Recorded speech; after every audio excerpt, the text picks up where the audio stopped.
cómo una mujer que lo tuvo todo, belleza, inteligencia y el linaje divino, terminó exiliada, enterrada viva, por el hombre que le dio la vida. El destierro absoluto que convirtió su libertad en su tumba.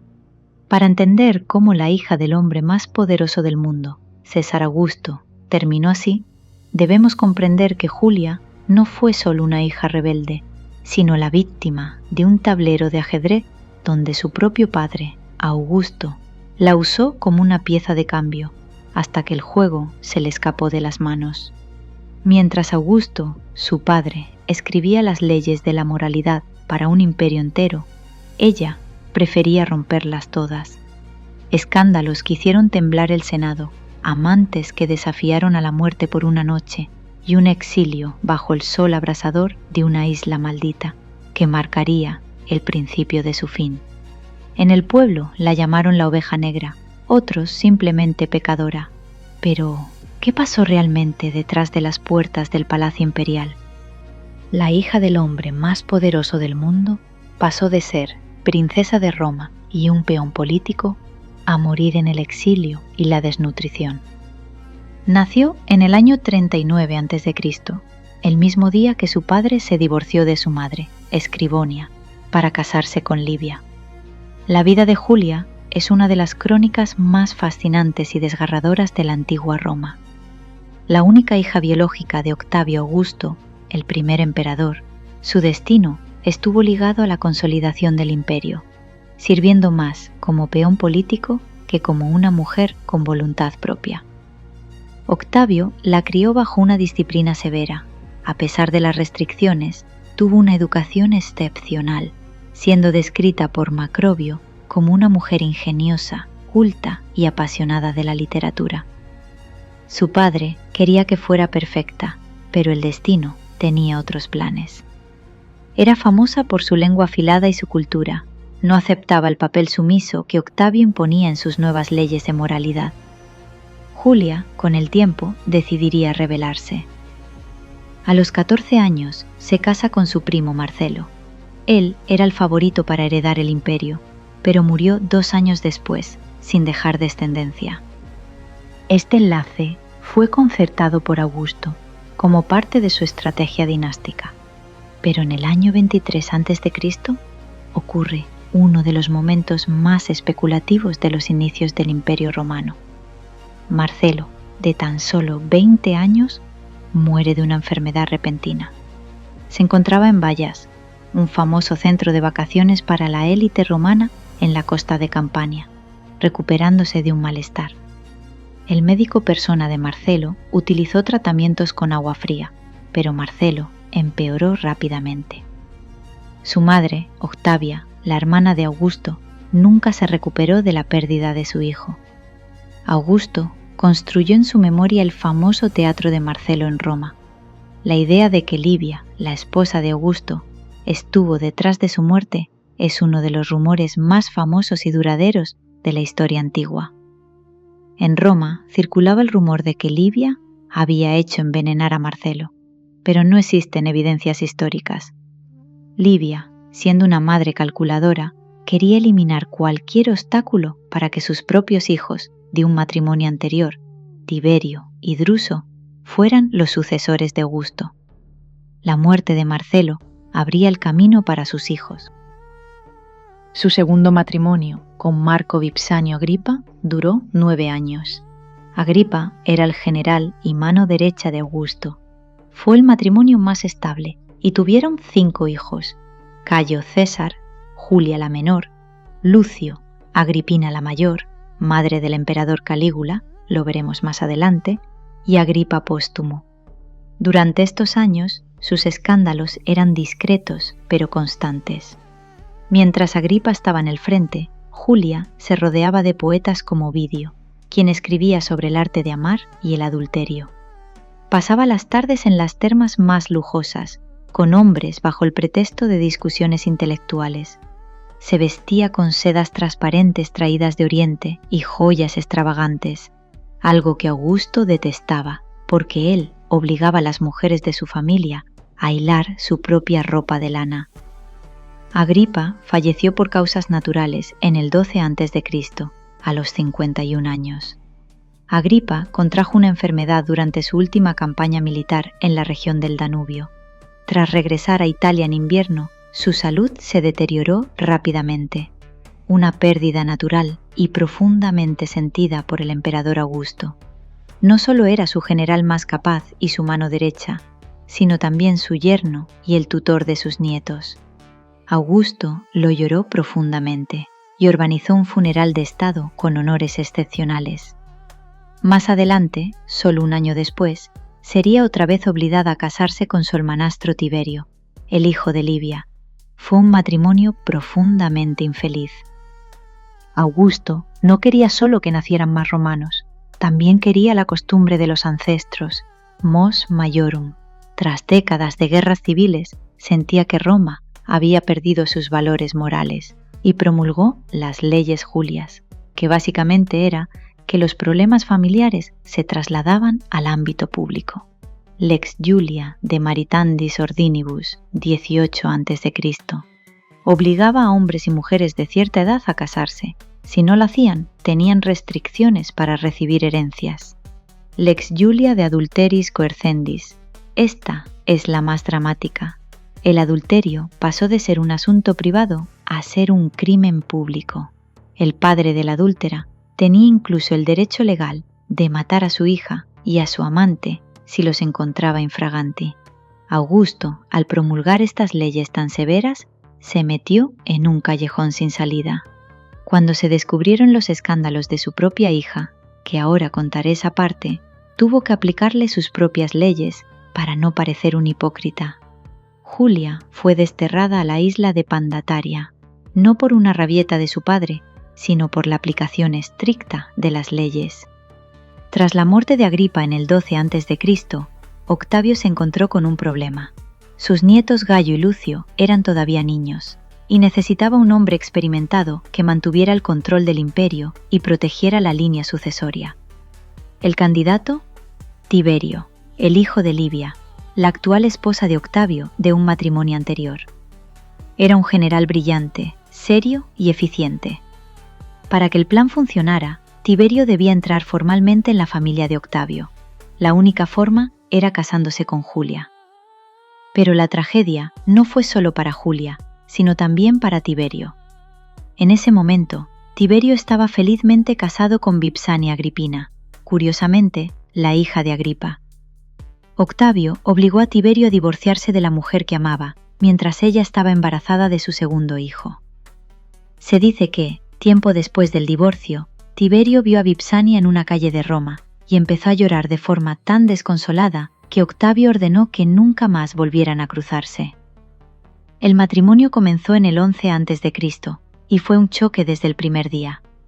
Julia era una mujer culta, sociable, ingeniosa y acostumbrada a ser el centro de atención.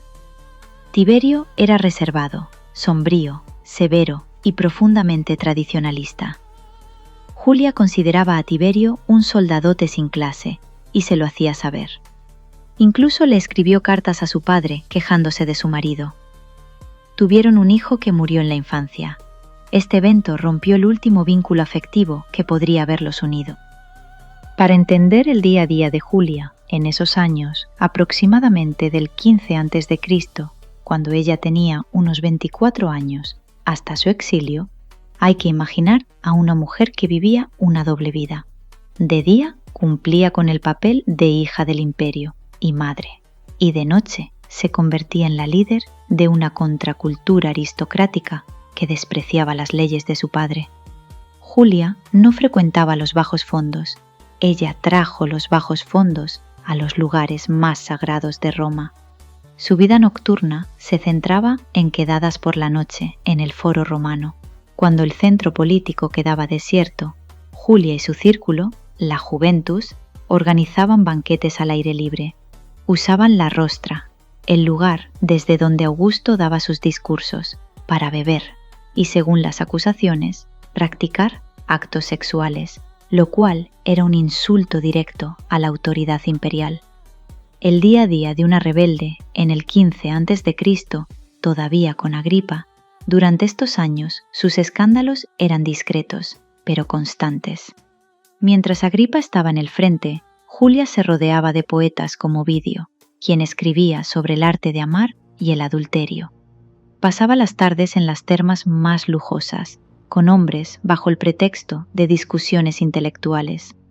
Julia se vestía con sedas transparentes traídas de Oriente y joyas extravagantes, algo que Augusto detestaba, porque él obligaba a las mujeres de su familia a hilar su propia ropa de lana. Tras la muerte de Agripa y su boda forzada con un Tiberio sombrío, Julia rompió filas. Poco a poco fue abandonando las formas. Empezó a aparecer en público con su amante Graco. Se dice que Graco incluso escribía cartas contra Tiberio para que ella se las leyera a su padre. La vida nocturna y los excesos. Sus cenas ya no eran privadas. Se movía por Roma con una escolta de nobles, cenando en casas donde el vino corría sin control y se burlaban de las leyes Julias contra el adulterio. Cuando Tiberio se exilia a Rodas, Julia queda sin guardián. Estos son sus años más salvajes. Empezó a aceptar coronas de flores en la estatua de Marsias. Marsias era el símbolo de la libertad de expresión frente a los dioses que Augusto se identificaba con Apolo. Este no era solo un acto de juerga, era una declaración política de independencia. Iulo Antonio. Su relación con el hijo de Marco Antonio se volvió casi pública. Se rumoreaba que celebraban ritos religiosos privados. La relación de Julia e Iulo Antonio fue mucho más que un romance adúltero. Era una alianza política explosiva que representaba todo lo que Augusto más temía. Esta relación fue el detonante final que destruyó la vida de Julia. Iulo Antonio no era un noble cualquiera, era el hijo de Marco Antonio, el gran rival de Augusto y de Fulvia. Se rumoreaba que no solo buscaba el favor de Julia, sino que pretendía casarse con ella para legitimar sus propias pretensiones al trono, si algo le pasaba a Augusto. En la mente de Augusto, este romance no era amor, era traición. Aparecían juntos en eventos sociales y en sus famosas fiestas nocturnas. Iulo Antonio, siendo un hombre de gran elocuencia y carisma, solía dedicarle poemas y atenciones a Julia que superaban lo que se consideraba apropiado entre una mujer casada y un amigo de la familia. Esto alimentó los rumores de que su relación era de larga data, remontándose incluso a los tiempos en que Julia estaba casada con Agripa. Hay que recordar que, mientras todo esto ocurría de noche, de día Julia presidía festivales religiosos junto a Livia, educaba a sus hijos y futuros herederos de Roma, además de los sermones de Augusto sobre la modestia. Pero Julia no solo tenía aventuras esporádicas, formó un círculo social que desafiaba la autoridad del emperador. Su amante más famoso fue Julio Antonio, hijo del archienemigo de su padre, Marco Antonio, el de Cleopatra. Y esto no era solo pasión, más bien una verdadera conspiración política nocturna contra su padre y Livia. La vida privada de Julia estuvo marcada por una guerra fría con su madrastra. Livia Drusila era la perfecta matrona romana, siempre al lado de Octavio, tejiendo y fingiendo humildad. Julia la veía como una manipuladora que quería eliminar a sus hijos para que Tiberio, el hijo de Livia, heredara el trono. Se cree que Livia mantenía una red de espías sobre Julia, esperando el momento perfecto para exponer sus excesos ante su padre y así destruir su reputación. Mientras Augusto dormía en su modesta casa en el Palatino, Julia se secaba a la ciudad o a las costas de Nápoles, que antiguamente era el destino vacacional más exclusivo para la élite, famosa por sus aguas termales, buen clima y vida de desenfreno. Bayas se hundió parcialmente en el mar. Es el mayor yacimiento arqueológico sumergido del mundo, con mosaicos y termas visibles a metros de profundidad, una preciosidad. Sus fiestas y excesos privados llegaron a su punto máximo. Se dice que Julia celebraba banquetes y encuentros íntimos en el mismo rostra donde su padre había dictado las leyes contra el adulterio, y el grupo de amigos, la Juventus Dorada de Roma, no solo bebía vino en el foro, eran jóvenes aristócratas que despreciaban las leyes morales de Octavio. Se cree que este grupo era en realidad un partido político en la sombra, que quería restaurar ciertos privilegios de la antigua república, o al menos un estilo de vida que Octavio había prohibido. Y es aquí cuando la cosa se pone fea, el romance con el hijo del enemigo, Julio Antonio. Resulta que años atrás, cuando la batalla de Actium, Octavio perdonó a Julio Antonio y lo crió en su propia casa, a diferencia del pobre Cesarión, que ordenaron ejecutarlo. A Julio Antonio lo colmó de honores y lo hizo cónsul en el 10 a.C. Que Julio Antonio se convirtiera en el amante de su hija era algo personal. Pero ella, atrapada en un matrimonio con Tiberio, buscó refugio en Julio, quien era descrito como un hombre mucho más afín a su personalidad que el sombrío Tiberio. Incluso planeaban derrocar a Augusto para gobernar juntos. Fue el hombre que estuvo a punto de hacer que el nombre de Marco Antonio volviera a reinar en Roma. Hacia el 6 a.C., la relación ya era insostenible. El escándalo no estalló de repente. Roma entera lo sabía. Julia ya no se escondía. Estaba involucrada en adulterios y conspiraciones políticas. La atmósfera en el Palacio Imperial era de tensión absoluta. Amanece en el Monte Palatino, en la lujosa Domus de Julia. Al ser la hija de Augusto, el protocolo exigía una intervención de la guardia pretoriana. Es probable que rodearan su residencia antes del amanecer. Mientras Julia dormía, su personal doméstico fue apartado o detenido para ser interrogado. A diferencia de un criminal común, a ella se le entregó un documento formal donde su padre le comunicaba su sentencia, el exilio. Se cree que Julia intentó ver a su padre, pero Augusto se negó. El contraste fue total, de ser la mujer más poderosa de Roma a ser tratada como un paria en su propia casa en cuestión de horas. El traslado desde el Palatino hasta el puerto, probablemente Pozzuoli, no fue discreto. Escoltada a través de las cortinas, escuchando el murmullo de Roma que ya conocía el escándalo.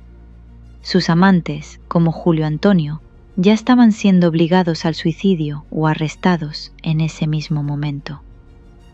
El embarque. En el muelle, bajo el sol del Mediterráneo, Julia subió a una galera militar, rodeada de soldados con rostros de piedra que tenían órdenes de no dirigirle la palabra. El barco llegó a Pandatería, actual Ventotene, en una pequeña villa fortificada en una isla donde apenas crecía nada. El único consuelo de ese día fue que su madre, Escribonia, a quien Augusto había repudiado el mismo día que Julia nació, pidió voluntariamente acompañarla al exilio. El barco de la guardia se fue, y Julia se quedó en una isla de la que no podía salir sin permiso, con prohibición de todo, sin beber vino y sin ver a un hombre en años. Ese día Julia perdió a su familia. Sus hijos, que tenía 5 en ese momento, se quedaron en el palacio, siendo preparados para un futuro que la mayoría no lograría alcanzar. Los pequeños se quedaron atrapados en un entorno de oro, pero bajo una vigilancia asfixiante, sabiendo que su propia madre era una persona non grata. Augusto tenía planes muy específicos para ellos, ya que eran las piezas clave de su sucesión. Acayo y Lucio ya los había adoptado formalmente, y eran los príncipes imperiales, educados bajo la supervisión de su abuelo. Pero poco después del exilio de Julia, ocurre otra tragedia. Ocurrió con apenas 18 meses de diferencia, y fue un golpe devastador para la dinastía. Cayo y Lucio César, los 2 hijos mayores de Julia y nietos favoritos de Augusto, fallecen en extrañas circunstancias poco después. En el 2 después de Cristo, durante una campaña militar, viajando hacia Hispania para completar su formación, Cayo contrae una enfermedad repentina. Murió a los 18 años. Y en el 4 después de Cristo, en la región de Licia, en la actual Turquía, fallece Lucio. Durante un enfrentamiento, mientras intentaba aplastar a una rebelión en Armenia, fue seriamente herido. La herida no lo mató en el acto, pero se infectó y nunca sanó. Estas 2 muertes seguidas cambiaron el curso de la historia de Roma. Augusto perdió a sus 2 únicos nietos adoptivos en los que tenía puestas todas sus esperanzas. Ya mayor y sin sucesores, se vio obligado a adoptar a su hijastro, Tiberio, al que no tragaba del todo, y a su último nieto hombre, Agripa Póstumo. Más adelante, Tiberio se convertiría en el sucesor indiscutible, marcando el inicio de una nueva etapa en el imperio, que ya contaré eso más adelante. Y es irónico que, mientras los nietos de Octavio morían repentinamente, su pobre hija seguía confinada en la isla, separada de sus hijos, que Augusto había intentado proteger a toda costa. Mientras tanto, las hijas de Julia, las dos nietas de Augusto, vivieron destinos que parecen sacados de una tragedia griega. Y es aquí cuando esta historia se volvería a repetir. Julia, la menor, repitió los mismos errores que su madre. En el 8 después de Cristo, fue acusada de adulterio con un senador, y al igual que su madre, se la acusó de llevar una vida licenciosa que insultaba los valores morales. La desterró a la isla de Trímera, actual San Nicola, en las Islas Tremiti. Pasó 20 años sobreviviendo gracias a una pequeña pensión que le enviaba Livia, quien, irónicamente, pudo haber influido en su caída. Murió en el año 28 después de Cristo. Augusto prohibió que sus cenizas fueran enterradas en el mausoleo familiar. Mientras que Agripina, la mayor, hermana pequeña, se convirtió en la mujer más poderosa de Roma, pero tampoco tuvo un final feliz, ya lo veremos. Augusto la casó con Germánico, el general más amado de Roma y sobrino de Tiberio. Era la pareja ideal del imperio, y tuvieron 9 hijos, entre ellos Calígula y Agripina la menor, madre de Nerón, que lo veremos en los siguientes capítulos. Año 7 después de Cristo. Agripa Póstumo, el nieto menor de Augusto, es otro drama más. Aunque era un heredero legítimo de la sangre de Augusto, su caída también fue escandalosa. Se le describe como un joven de carácter bruto, colérico, violento y que carecía de educación. Se decía que tenía una fuerza física impresionante y, a diferencia de sus hermanos mayores, Cayo y Lucio, que eran vistos como los príncipes, Póstumo no mostraba interés ni por la política ni la cultura romana. Livia, la esposa de Augusto, fue la arquitecta de su ruina. Esta mujer despiadada y envenenadora supo bien por dónde moverse. Se dice que exageró o inventó brotes de locura de Póstumo para convencer a un anciano Augusto de que el joven era un peligro para el imperio. En el año 7 después de Cristo, fue enviado a Sorrento y luego confinado permanentemente a la isla de Planasia. Augusto logró que el Senado aprobara un decreto para mantenerlo bajo guardia militar perpetua y anuló su adopción. Tras la muerte de Augusto, en el 14, Póstumo fue ejecutado por su centurión de guardia. Nunca quedó claro si la orden la dio el propio Augusto, antes de morir, como una medida de seguridad, o si fue Livia o el nuevo emperador Tiberio. No se sabe. Lo que sí sabemos es que Augusto, poco antes de morir, visitó secretamente a Póstumo en Planasia, en un intento de reconciliación, lo que habría aterrorizado a la mano negra de Livia, que aceleró los planes para eliminarlo. Roma seguía con su ambición expansionista bajo el mando de Augusto. Quería convertir la Germania libre en provincia romana. El gobernador romano, Publio Quintilio Varo, con 3 legiones completas y tropas auxiliares y suministros, a través de Germania. La emboscada fue orquestada por Arminio, un príncipe de la tribu de los queruscos. Durante los días 9, 10 y 11 de septiembre de ese año, tribus germánicas liderada por Arminio, quien había sido educado como un ciudadano romano y era un oficial del ejército imperial, aplastaron 3 legiones romanas, comandadas por Publio Quintilio Varo en Germania. Arminio engañó al general romano, haciéndole creer que había una revuelta en una región cercana. Fueron a Varo y pasó lo que pasó. Se estima que murieron entre 15.000 y 20.000 romanos. El año 14 después de Cristo, sin duda el más negro, y el cierre de una era dorada. Aunque la que vendrá después es mucho más oscura, bajo el mando del sombrío de Tiberio, este año marcó el fin del largo reinado de Augusto, el primer emperador tras su muerte. Cayo, Julio César, Octaviano, murió en su villa en Nola, en la región italiana de Campania, el 19 de agosto del 14 después de Cristo, a los 75 años. Por causas naturales, debido a la edad. Poco después de su muerte, Agripa Póstumo fue ejecutado en la isla de Pianosa.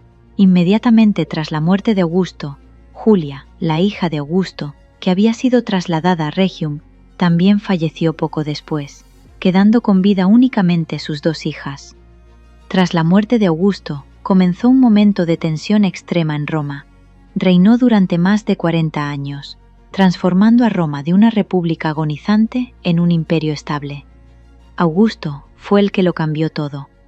Su reinado fue una locura, porque luchó por encontrar un sucesor que fuera capaz de mantener el poder. Esto lo llevó a que su entorno fuera un campo de alianzas matrimoniales, exilios y escándalos morales. Cuando Augusto llegó al poder, Roma era una ciudad con una infraestructura bastante propensa a incendios e inundaciones, y dominada por edificios de ladrillo, madera y piedra. Augusto emprendió un programa que cambió la estética de la capital, utilizando el mármol, pero esta transformación no ocurrió de la nada. La influencia de Grecia y de Egipto fue el motor estético que permitió a Augusto elevar a Roma.